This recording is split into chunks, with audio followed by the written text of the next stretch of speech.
सो cam छो public. तो आज हमारे पास जो क्वेश्चन है ये वाला क्वेश्चन है प्रोबेबिलिटी के चैप्टर में से। क्वेश्चन कुछ ऐसा है, हमारे पास a random variable x has the following probability function. एक प्रोबेबिलिटी डिस्ट्रीब्यूशन का हमको टेबल दिया हुआ है जहां पे हमारे पास कुछ x की वैल्यू है एंड उसके अकॉर्डिंग उसकी प्रोबेबिलिटी गिवन है। एंड यहाँ पे हमको फाइंड आउट करनी है सबसे पहले तो ये जो टेबल में k की वैल्यू मिसिंग है वो फाइंड करनी है। उसके बाद फाइंड आउट करना है find the probability of x less than 2 क्या होगी and determine the f of x क्या होगा। अभी यहाँ पे सबसे पहले ये जो k की वैल्यू फाइंड आउट करने के लिए हमको बोली गई है वो कैसे करेंगे।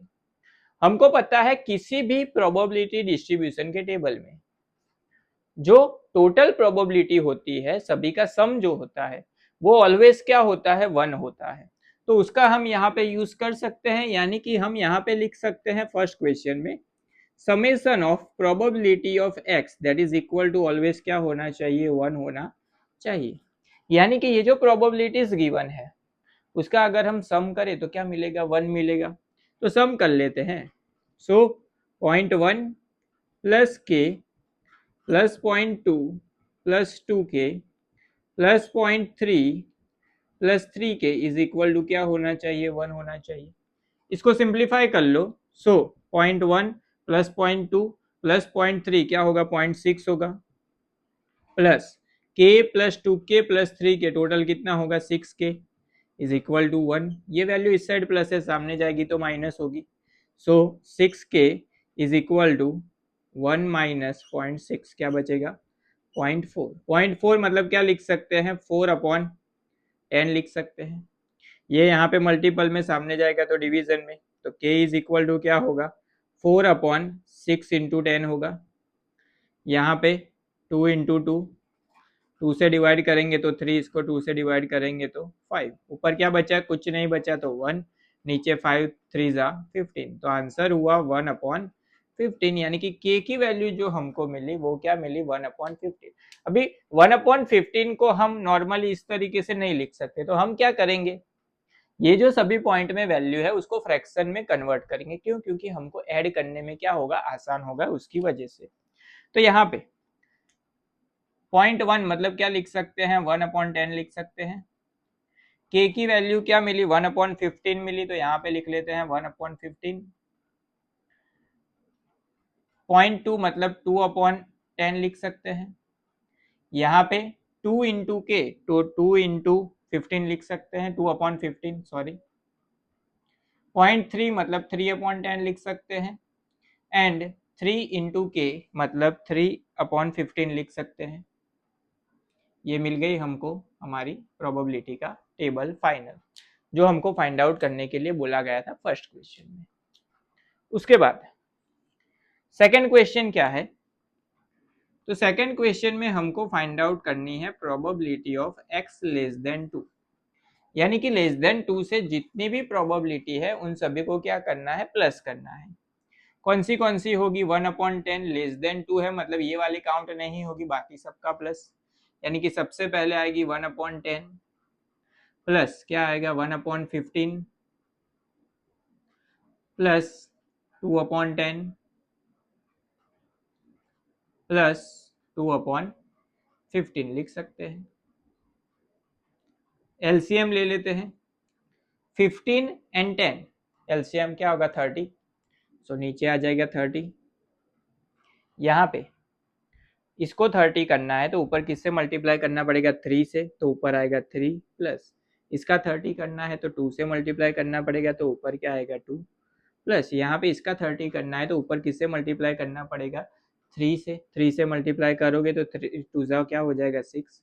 यहाँ पे 2 से मल्टीप्लाई करना पड़ेगा तो प्लस क्या होगा, 4। सो इसका प्लस करो, 4 प्लस 6 10, 10 प्लस 2 12 प्लस 3 15। तो आंसर क्या हुआ, 15/30, यानी कि क्या लिख सकते हैं, 1/2 लिख सकते हैं कुछ इस तरीके से।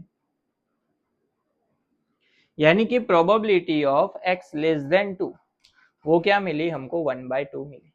उसके बाद हमको फाइंड आउट करनी है ये चीज, capital f of x distribution function का कैपिटल एफ ऑफ एक्स, वो कैसे फाइंड आउट करेंगे, तो उसके लिए भी एक टेबल बनाना पड़ेगा।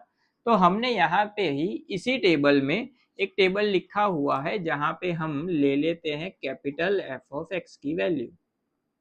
कैपिटल एफ ऑफ एक्स की वैल्यू कैसे निकालते हैं, तो पहली वैल्यू वैसी की वैसी आएगी, यानी कि 1/10 है तो 1/10 आएगा। फिर क्या होगा, क्रॉस एडिशन 1/10 प्लस 1/15, इसको कैलकुलेट करो क्या होगा। एलसीएम अगेन 30 होगा, इसका 30 करना है तो 3 से मल्टीप्लाई, प्लस इसका 30 करना है तो 2 से मल्टीप्लाई, तो 5/30 क्या बचा, 1/6 बचा। तो यहाँ पे क्या मिलेगा, 1/6।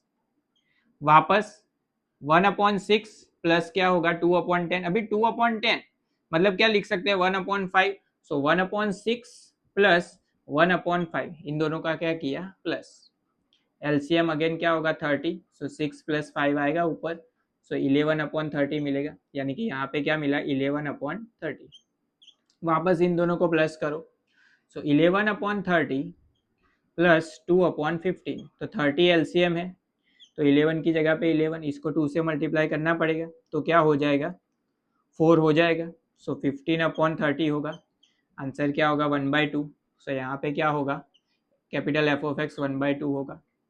वापस 1/2 प्लस 3/10, सो 1/2 प्लस 3/10, एलसीएम क्या होगा 10 होगा, इसका 10 करना है तो 5 से मल्टीप्लाई, तो 5 + 3 होगा, यहाँ पे तो ऑलरेडी 10 है तो क्या हो जाएगा 8/10, यानी कि 2 से डिवाइड करेंगे तो 4/5, तो यहाँ पे मिलेगा 4/5।